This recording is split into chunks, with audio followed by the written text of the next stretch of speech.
You must have powerful friends in this building to have been granted a hearing with a committee that does not even officially exist. Yes, sir. In the past several years, I've been conducting research.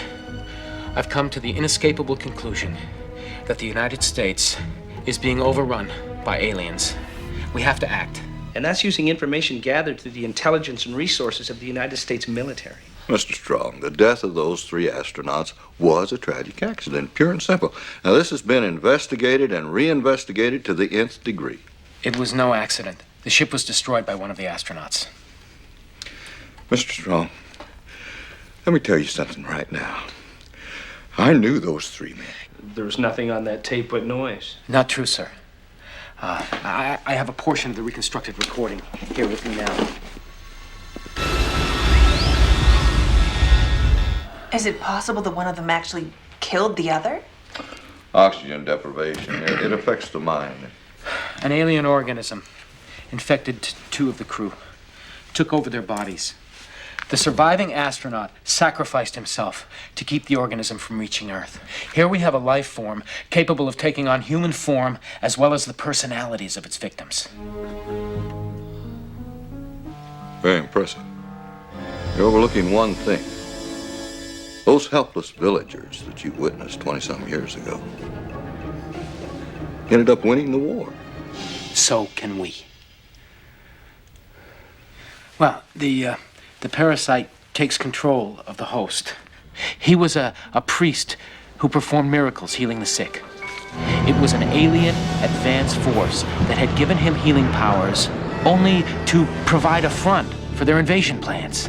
What kind of invasion plans? Why would they go to a priest? If they wanted to take over the world, why wouldn't they go after someone in power? Yes, that would make the most sense, wouldn't it? But a young senator on his way up could pave the way. You're referring to Senator Adams, I presume? I have the MRI they made the night of his accident. Suffice it to say, the government is aware of these potentially catastrophic terrorist activities. What about the M7 biotics? I'm sorry, the what?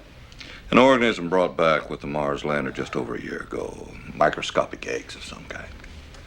The program was discontinued. The organic material was destroyed. You know that's not true. Dr. Kress managed to take home a sample of the soil. Crying out loud, Kress was nuts. When the program was discontinued, he raised bugs on his own. Claimed they were from Mars. It was a hoax, pure and simple. He raised generation after generation of the M7 biotic.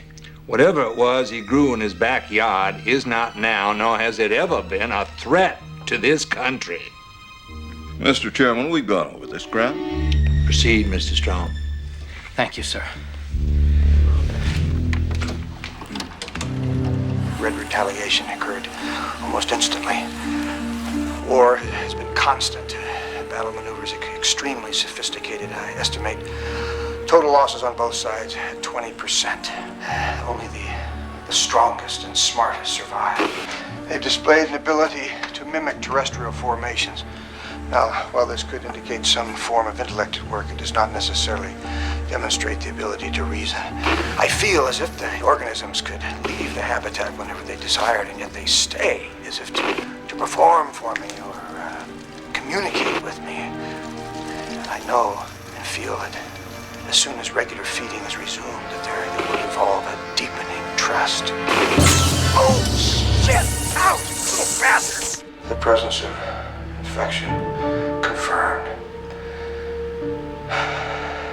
They can eat 3 or 4 times their own weight in less than an hour. What in God's name are you talking about? Kress went insane and killed them all. No, but they weren't all killed. The Army went in and swept the entire area. They found no evidence. No, in trying to eradicate them, the Army Corps of Engineers never gave the Sand Kings the respect they deserved. Respect? The Sand Kings could be proliferating. They're intelligent enough not to be found.